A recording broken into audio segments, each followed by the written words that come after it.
믿을 수 없는 일이 벌어졌습니다. 북극권 하늘을 호령하는 노르웨이 최대 항공사 노르디게어의 회장 철의 여걸 헬레나 라르센에게는 연 40조 매출도 꺾지 못한 단 하나의 절망이 있었습니다. 8살 손녀 소피아가 원인 불명 자가 면역 질환으로 시한부 6개월 선고를 받은 것이죠. 오슬로, 베를린, 취리히 유럽 최고 명의들이 차례로 방법이 없다고 고개를 저었습니다. 그때 소피아가 품에 꼭 안고 있던 건 한국 장난감 헬로봇. 할머니, 이 로봇이 사는 나라에 가면 나을 수 있을까? 아이의 한마디가 여걸의 심장을 흔들었습니다. 그래 가자. 가족과 임원진이 말도 안 된다고 만류했지만 라르센 회장은 북극 항로를 가로질러 서울행 전용기를 띄웠습니다. 우린 병이 아니라 소피아를 치료합니다. 라는 한국 의료진의 첫 인사. 그 순간 30년간 감정을 숨겨온 여걸이 병원 복도에서 무릎을 꿇고 오열했습니다.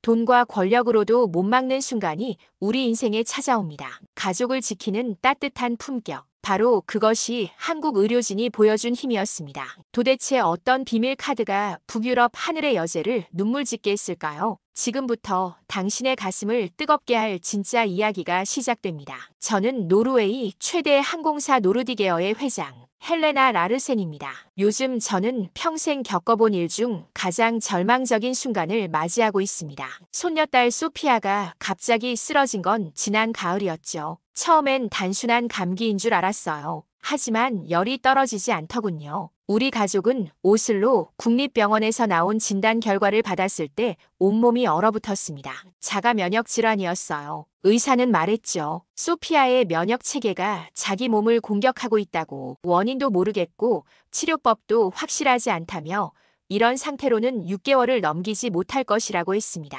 그 순간 제 세상이 산산이 부서졌습니다. 수십 년 동안 저는 하늘은 스스로 돕는 자를 돕는다는 말을 믿으며 얼어붙은 북극 항로를 개척하고 수천 명의 직원과 수백 대의 항공기를 움직였습니다. 밤낮 없이 계약서를 넘기고 눈보라 속 활주로를 지키며 돈을 벌었습니다. 하지만 도대체 누구를 위해 그렇게 악착같이 달려왔던 걸까요? 병실 침대에 누워 가느다란 숨을 몰아쉬는 소피아를 바라보며 저는 비통한 마음을 감출 길 없었습니다. 제 통장에 찍힌 숫자들은 한 번도 제 손녀의 체온을 올려주지 못했고 억만 크로네를 쌓아 올린다 한들 아이의 면역세포 하나 움직이지 못했어요. 눈앞이 캄캄했습니다. 돈으로 사지 못하는 생명이 있다면 그 돈은 무엇을 위해 존재해야 할까요? 헬로봇을 품에 안고 할머니 나 괜찮아? 라고 속삭이는 그 작은 목소리에 저는 처음으로 제게의 여걸이 아니라 한 사람의 할머니로 서 있었습니다. 그 순간 제 안의 모든 계산과 손익이 무너졌습니다. 소피아의 심장이 멈춘다면 제 인생에서 가장 값진 투자처는 이미 사라지는 것이니까요. 그래서 결심했습니다. 이제 제 불을 움직일 방향은 오로지 단 하나, 소피아의 심장을 다시 힘차게 뛰게 만드는 일. 돈이 삶을 살리지 못한다면 저는 그 돈으로 희망과 사람을 사겠습니다. 제가 가진 모든 자산은 이제 단 하나의 목적, 단 하나의 생명을 위해 존재합니다. 아들과 며느리는 다 젖은 겨울 나뭇잎처럼 축 늘어져 매일같이 눈물로 베개를 적셨습니다. 저 역시 다르지 않았어요. 노르웨이 최고라던 의료진도 두 손을 들었고 독일 베를린 샤리테 스위스 취리히 대학병원을 전전했지만 돌아오는 대답은 한결같았습니다. 방법이 없습니다.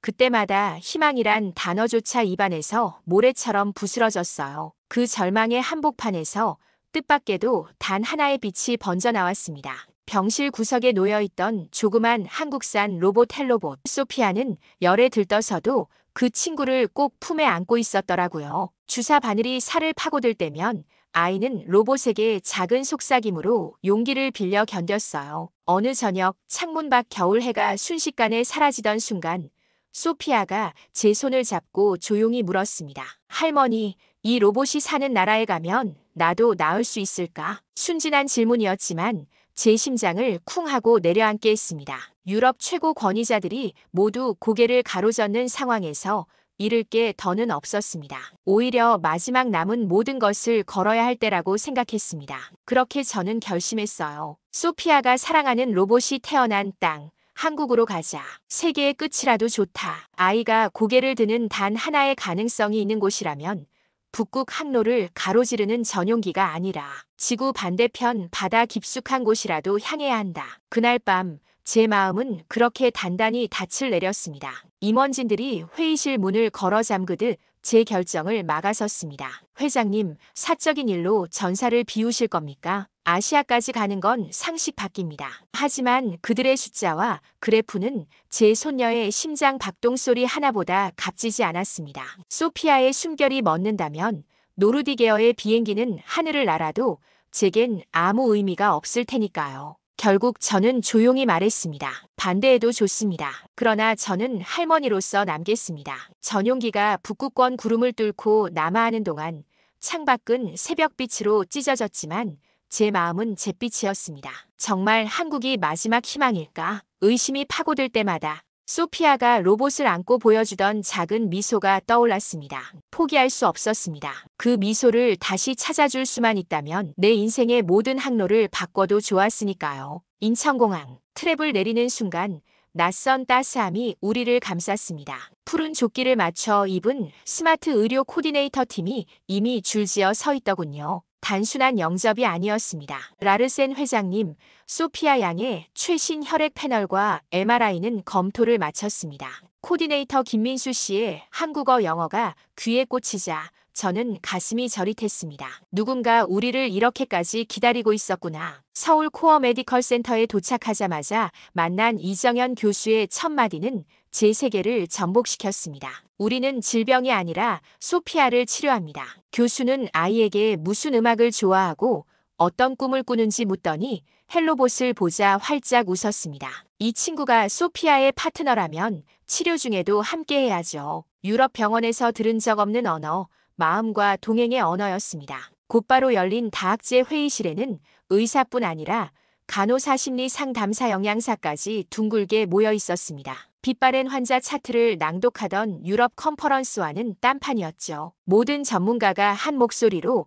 소피아의 하루를 설계하고 있었습니다. 저는 그 자리에서 무너져 내리듯 목을 축이고 말았습니다. 이곳에서는 내 손녀가 병명이 아니라 한 사람으로 숨쉬고 있구나. 그제야 깨달았습니다. 우리는 지금껏 병만 고치려 했습니다. 그러나 한국 의료진은 아이의 몸과 마음, 그리고 가족까지 껴안고 있었습니다.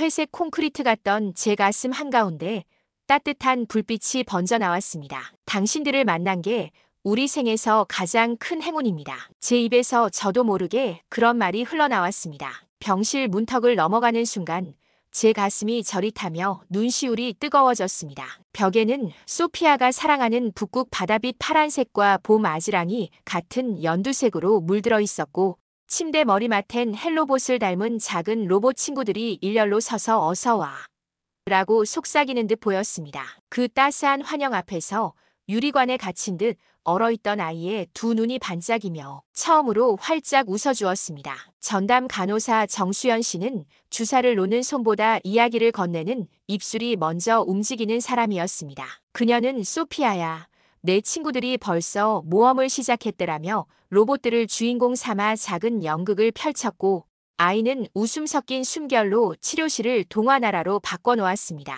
아들은 처음엔 고개를 가로저었죠. 놀이가 무슨 치료가 되겠느냐면서요. 그러나 며칠 만에 그는 깜짝 놀랐습니다. 주사를 맞을 때면 겁에 질려 울던 소피아가 오히려 로봇들이 기다린다고 재촉했으니까요. 정수연 간호사는 제게 조용히 속삭였습니다. 아이들은 놀이로 두려움을 뛰어넘어요. 오늘 주사, 로봇에게 용감하다는 칭찬을 받으려면 꼭 필요하대요. 그 말 맞다나 소피아는 바늘 앞에서도 로봇에게 씩 웃어 보이며 팔을 내밀었습니다. 병실 한쪽엔 작은 책상이 놓여 있었는데 매일 저녁이면 간호사와 소피아가 나란히 앉아 하루의 모험을 그림일기로 남겼습니다. 색연필이 종이를 누빌 때마다 아이의 작은 심장도 자기 힘으로 다시 뛰는 듯 보였죠. 며칠이 지나자 기적 같은 변화가 찾아왔습니다. 소피아의 얼굴에 다시 살빛이 돌고 식욕이 돌아오며 꿈나라로 가는 길도 한결 편안해졌습니다. 어머니, 이런 병원은 처음입니다. 소피아가 환자가 아니라 귀한 손님 같아요. 아들의 말에 저는 조용히 고개를 끄덕였습니다. 이곳에서 우리 손녀는 병명으로 불리지 않았습니다. 사랑받아 마땅한 한 아이, 소피아 라르센으로 숨쉬고 있었습니다. 그리고 그 사실만으로도 제 세상은 이미 눈부시게 달라져 있었습니다. 정수연 간호사는 또 한 번 우리 마음을 울렸습니다. 손수 만든 그림책을 소피아 품에 안겨준 것이죠. 제목은 소피아와 로봇 친구들의 대모험. 주인공은 당연히 우리 손녀였습니다. 책 속에서 소피아는 헬로봇 군단을 이끌고 몸속 나쁜 세균들을 물리치는 용감한 사령관이었어요. 면역 치료 과정을 모험담으로 풀어낸 덕분에 지난한 투병이 순식간에 악당 토벌 작전으로 바뀌었습니다. 그날 이후 소피아는 책장을 하루에도 몇 번씩 넘겼습니다. 주사를 맞는 순간에도 작전 개시 를 외치며 영웅의 눈빛을 띄었죠. 놀라운 일은 그 다음이었습니다. 유럽에서는 늘 구토와 고열로 고통스럽던 천면역 조정 치료가 여기서는 믿기 힘들 만큼 편안했던 겁니다. 이정현 교수님은 미소를 지으며 말했습니다. 마음이 안정되면 몸도 치료를 동료로 받아들입니다. 스트레스가 줄어드니 부작용도 줄어드는 거죠. 과학과 인간애가 만나는 지점에서 기적이 싹트고 있었습니다. 바로 그때 노르웨이 본사에서 긴급 이사회 소집 연락이 왔습니다. 항공업계 구조 조정 평소라면 제 손으로 직접 의사봉을 잡았을 사안이었죠. 그러나 저는 소피아의 치료 일정표를 들여다보다 조용히 전용폰을 들었습니다. 이사회는 화상으로 참석하겠습니다. 제 위치는 여기입니다. 처음으로 회장 자리를 넘어 할머니라는 직위를 선택한 순간이었습니다.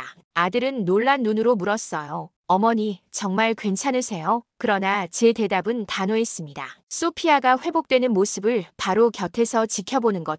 그보다 더 중요한 업무는 세상에 없단다. 그날 밤 침대맡에서 책을 읽어주던 제가 마지막 페이지를 넘기자 소피아가 속삭였습니다. 할머니, 이제 안 무서워. 로봇 친구들이 같이 있으니까. 작디작은 그 용기의 고백에 제 가슴은 벅차올랐습니다. 빙하처럼 단단했던 제 인생 계획표가 그 한마디에 녹아내리며 새로운 항로를 그려나가고 있음을 깨달았으니까요. 치료를 시작한 지 정확히 일주일째 되던 밤이었어요. 잠잠하던 체온계의 눈금이 순식간에 39도로 치솟았습니다. 순간 머리가 새하얘졌습니다. 또다시 악몽이 반복되는 건가? 아들과 며느리는 복도에서 주저앉아 울음을 터뜨렸고 저는 그대로 얼어붙어 버렸습니다. 그때 이정현 교수님이 조용히 미소를 지으며 말씀했어요. 회장님, 예상된 곡선 안에 있습니다. 면역세포들이 전쟁을 벌이려면 열이 필요해요. 오히려 좋은 징조랍니다. 단단하고 따뜻한 그 한마디가 갈라진 마음을 잇는 실이 되어주었습니다. 정수연 간호사는 소피아의 땀으로 젖은 머리칼을 쓸어 넘기며 속삭였죠. 로봇 군단이 나쁜 세균을 몰아내느라 열을 내고 있대. 우리 사령관, 잘 버틸 수 있지? 소피아가 거짓말처럼 눈물을 닦고 고개를 끄덕였습니다. 그때 돌발 상황이 벌어졌어요. 아들이 벌떡 일어나 로봇들을 쓸어 담으려 한 겁니다. 온갖 세균 덩어리를 침대에 두어서 그래. 갖다 버려야겠어. 안 돼. 소피아는 금세 울부짖으며 로봇을 껴안았습니다. 안 돼요, 아빠. 친구들이 나 지켜주고 있는데. 처음엔 저도 아들의 편을 들었습니다. 위생은 곧 생존이라고 배웠으니까요. 하지만 아이의 젖은 눈동자에서 공포 대신 믿음을 읽는 순간 제 생각이 바뀌었습니다. 정수연 간호사가 부드럽게 중재했어요. 매일 고온 소독 중입니다. 무엇보다 지금 소피아에게 절실한 건 마음의 방패예요. 아들의 귀끝이 붉어졌고 저는 조용히 선언했습니다. 로봇 친구들은 내가 지킬 거야. 누구도 데려가지 못해. 소피아가 작고 뜨거운 팔로 저를 꼭 끌어안았습니다. 그 품에서 저는 구겨진 철학서보다 숫자 가득한 재무제표보다 이 작은 장난감 하나를 향한 아이의 신뢰가 훨씬 값지다는 것을 깨달았어요. 그날 밤 식구들은 처음으로 깊은 대화를 나눴습니다. 우리 소피아의 마음부터 치료하자. 이 친구들은 장난감이 아니라 소피아의 전우 같은 존재다. 낡은 사고방식이 조금씩 허물어지는 소리, 그것이 바로 우리 가족에게 찾아온 두 번째 기적의 서막이었습니다. 다음 날 아침 믿기 어려운 풍경이 우리를 맞이했습니다. 아들이 소피아 곁에 무릎을 꿇고 조용히 말했습니다. 소피아야, 아빠가 미안해. 내 친구들을 제대로 보지 못했구나. 아이의 두 눈이 별처럼 반짝이더니 환한 미소로 아빠를 끌어안았습니다. 그 순간 병실 가득 퍼진 온기가 겨울숲을 녹이는 햇살 같았습니다. 놀라움은 거기서 끝나지 않았습니다. 아들이 정수연 간호사에게 머쓱하게 물었죠. 저도 플레이 테라피에 함께해도 될까요? 소피아와 같이 놀아주고 싶습니다. 간호사는 두 손으로 환영의 제스처를 그리며 기쁘게 고개를 끄덕였습니다. 그날 아들은 서툰 손놀림으로 로봇 친구들을 움직였고 소피아는 들뜬 목소리로 아빠, 더 크게 돌려 라고 외치며 종일 웃음꽃을 피웠습니다. 아이가 느끼는 행복이 그대로 온 가족의 숨결을 밝혔지요. 오후가 되자 기적 같은 소식이 전해졌습니다. 소피아의 면역 수치에 뚜렷한 호전이 보입니다. 염증 지표도 크게 떨어졌어요. 이정현 교수의 놀란 얼굴이 모든 것을 말해주었습니다. 가족이 마음을 합쳐 만든 치유의 파장이 의학마저 앞당기고 있었던 겁니다. 정수연 간호사는 제 손을 살포시 잡고 조용히 권했습니다. 회장님께서도 감정관리 연습을 해보시면 좋을 것 같아요. 할머니의 심장이 차분해질수록 소피아에게도 힘이 되거든요. 도무지 낯설던 말이었지만 저는 곧장 호흡법을 배우기 시작했습니다. 소피아와 함께 깊게 들이쉬고 길게 내쉬는 사이 불안이 서서히 안개처럼 거쳐나갔습니다. 할머니, 나 정말 나을 것 같아. 로봇 친구들이 그러는데 할머니랑 아빠가 옆에 있으니까 힘이 난대. 소피아의 속삭임에 저는 끝내 눈물을 삼키지 못했습니다. 뜨거운 눈물이 볼을 타고 흐르는데 그 눈물 속에는 절망이 아니라 희망이 담겨 있었습니다. 이후로 아들은 바쁜 회사 일을 뒤로하고 매일 병원으로 발걸음을 옮겼습니다. 병실 한편엔 웃음, 다른 편엔 안도, 그리고 천장엔 우리 가족을 하나로 묶는 사랑이 잔잔히 떠 있었습니다. 그렇게 우리는 비로소 진짜 가족이 되어 같은 심장으로 뛰기 시작했습니다. 치료를 시작한 지 세 번째 주, 뜻밖의 폭풍이 몰아쳤습니다. 면역 억제제를 오래 쓰면서 생긴 부작용 때문에 소피아의 복부에 급성 염증이 생겼고 의료진은 지체 없는 응급수술이 필요합니다라며 단호히 말했습니다. 이제 막 희망의 빛을 보기 시작했는데 또다시 절벽이 앞을 막는 기분이었죠. 이정현 교수님의 상세한 설명도 귓가를 스쳐 지나갈 뿐 제 머릿속은 새하얗게 굳어버렸습니다. 수술 전날 밤 아이가 제 손을 꼭 잡고 떨리는 목소리로 속삭였습니다. 할머니 무서워하지만 헬로봇이랑 같이 가도 돼? 그럼 당연하지. 정수연 간호사도 미소로 고개를 끄덕이며 특별 허가를 내려주었죠. 다음 날 새벽 소피아는 가장 아끼는 헬로봇을 품에 안고 수술실로 향했습니다. 마취 직전까지 손에서 로봇을 놓지 않는 모습에 제 가슴은 천갈래로 찢어지는 듯 했습니다. 수술실 문이 닫히자 우리 가족은 복도 의자에 나란히 주저앉았습니다. 그때 아들이 조용히 로봇 주머니를 열더니 작은 친구들을 한 줄로 세웠습니다. 소피아가 같이 기도해달라고 했어요. 우리는 로봇들을 둘러싸고 손을 잡았습니다. 차가운 병원 복도에서 그 동그란 기도회가 우리를 단단히 묶어주었습니다. 2시간이 흐르고 3시간이 흘러도 수술실 불빛은 꺼지지 않았습니다. 초침 소리가 귀를 찌르고 심장이 입안까지 솟구쳐 올랐습니다. 그 순간 문이 열리며 이정현 교수가 모습을 드러냈습니다. 수술은 완벽히 성공했습니다. 소피아는 정말 용감했어요. 제 다리가 풀려 그대로 주저앉을 뻔했습니다. 회복실에서 눈을 뜬 소피아는 첫마디부터 기적이었습니다. 할머니, 로봇 친구들이 계속 나 지켜줬어. 그래서 하나도 안 무서웠어. 울음을 삼키려 했지만 뜨거운 눈물은 제 의지와 상관없이 흘러내렸습니다. 정수연 간호사가 귓속말처럼 전해주었습니다. 마취에 들어가기 전에도 소피아는 환하게 웃었어요. 의료진이 다들 놀랐답니다. 그날 밤 아이가 잠들기 전에 조용히 말했습니다.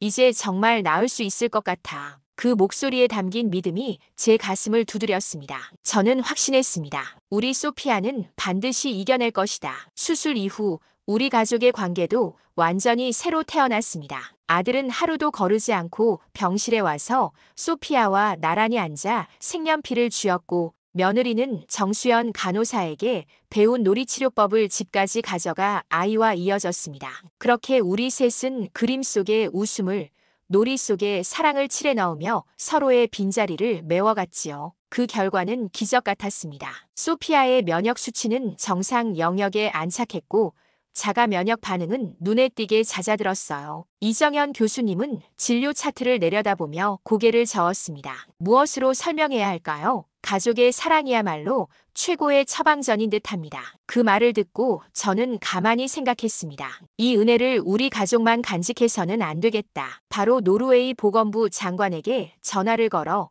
한국의 환자 중심 치료 모델을 도입하자고 제안했습니다. 서울 코어 메디컬 센터와의 협력 협약은 순식간에 성사되었고 몇 주 뒤 열린 공식 서명식에서 저는 두 손으로 뜨거운 악수를 나눴습니다. 이어 소피아 프로젝트를 시작했습니다. 소아심리면역 연구 기금을 조성해 지구 어디에 있든 소피아처럼 작은 가슴에 희망을 품은 아이들에게 날개를 달아주고자 했습니다. 그리고 마침내 귀국날 인천공항에서 정수연 간호사와 이정현 교수님을 끌어안은 채 소피아는 눈물로 안녕을 전했습니다. 간호사는 마지막 선물을 내밀었어요. 이번엔 소피아가 다른 아픈 친구들을 구하는 이야기가 담긴 새 그림책이었습니다.